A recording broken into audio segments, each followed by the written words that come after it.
Let's read The Name of the Wind by Patrick Rothfuss.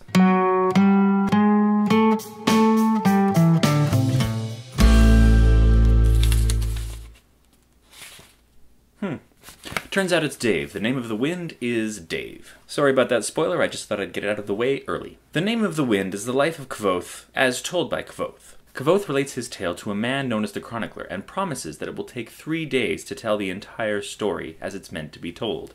This book is the first day. It's all about deciphering the myth of Kvothe. What's interesting is that we don't know what his legendary acts actually are. All we have is a little blurb on the book that says this legendary stuff, but we don't know how the rest of this world truly perceives Kvothe and what he's done that's made him so notorious. Nevertheless, he's hiding as an innkeeper in a local inn, and very few people actually know that this humble innkeeper is in fact Kvothe. Very early on, it's discovered that Kvothe was a young boy who lived with his family, and they traveled around as a performing theater troupe, telling stories and performing amusements for audiences in various cities and towns. On one eventful day, after his parents and the rest of the troupe are murdered, Kvothe becomes an orphan and spends his time as a street ruffian in a town.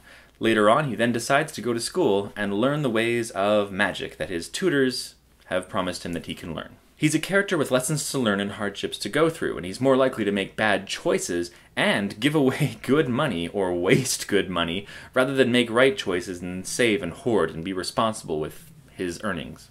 The big problem is, of course, is that Kvothe does not have tuition money and has to work and encounter many hardships in order to pay for tuition and continue to live, just like anybody else would in our world. Pretty much everything has a cost, and if you're not going to pay for it, you're not going to get it. Kvothe sometimes feels like your typical frat boy college student. He incurs massive debts in order to pay for his schooling, and at one point he even joins a band. Kvothe himself does feel like a real person. You could walk up and talk to him, have a conversation with him. You get to know him. You know what he's like, you know what he's liable to do.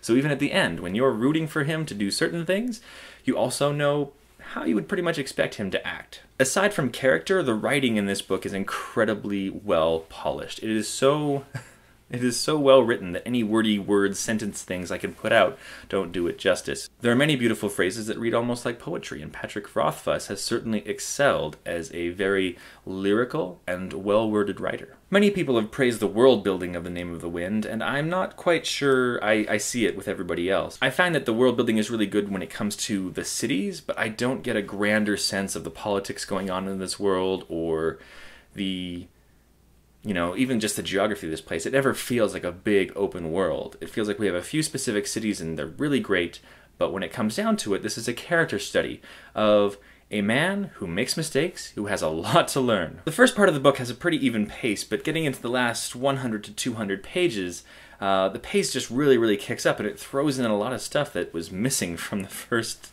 90% of the book.